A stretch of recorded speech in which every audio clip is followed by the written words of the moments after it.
আমার বন্ধু আছে না, আমার বন্ধু কয় শেখের বেটি নাকি বালা আছে।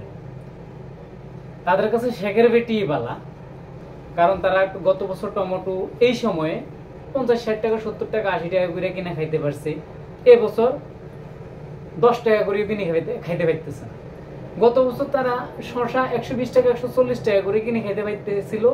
এবছর তো মনে করেন শশা 25 টাকা 20 টাকা 30 টাকা করে কিনে খাইতে পারতেছে না। শেখের বেটি যতদিন ছিল ততদিন তারা দান্দা ফানি ছিল, চাঁদাবাজি করতে পারছে, টেন্ডারবাজি করতে পারছে, চুরি করতে পারছে, রাজরামি করতে পারছে।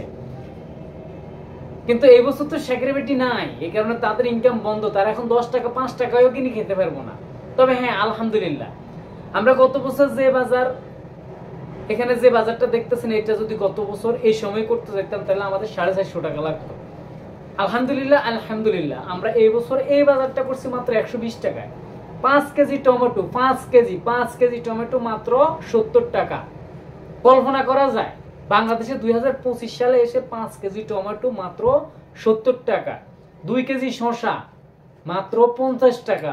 2025 সালে বাংলাদেশে আসি, এটা চিন্তা করা যায়। এরপরে কিছু মানুষ কইব শেখের বেটি নাকি বালা, শেখের বেটি বালা। তো আমরা বলি শেখের বেটি বালা, শেখের বেটি বাংলাদেশ ছেড়ে চলে গেছে, তো তোমরাও বাংলাদেশ ছেড়ে চলে যাও। তোমাকে বাংলাদেশে থাকার কোনো অধিকার নেই, বাংলাদেশ নিয়ে কথা বলার কোনো অধিকার নেই তোমাদের। আল্লাহ পাক পবিত্র কোরআনে সূরা বাকারার মধ্যে বলছে না, তাদেরকে আল্লাহ চোখ দিছে, কান দিছে, নাক দিছে, সবকিছু দিছে, বিবেক দিছে, বুদ্ধি দিছে, কিন্তু তারা তারপর অনুধাবন করে না, কারণ তারা চতুষ্পদ প্রাণী, বরং তার থেকেও খারাপ। আসলেও তারা গরু ছাগলের থেকেও খারাপ। আল্লাহ তাদেরকে বিচার বুদ্ধি দিছে, কিন্তু তারা বিচার বুদ্ধি করে না। এত কিছুর পরে, এত কিছু দেখার পরও, এত কিছু জানার পরও তারা বলবে শেখের বেটি বালা। তা আমরা বলি আমরা তো বালা না, তো তোমরা বালা লইয়াই থাকো।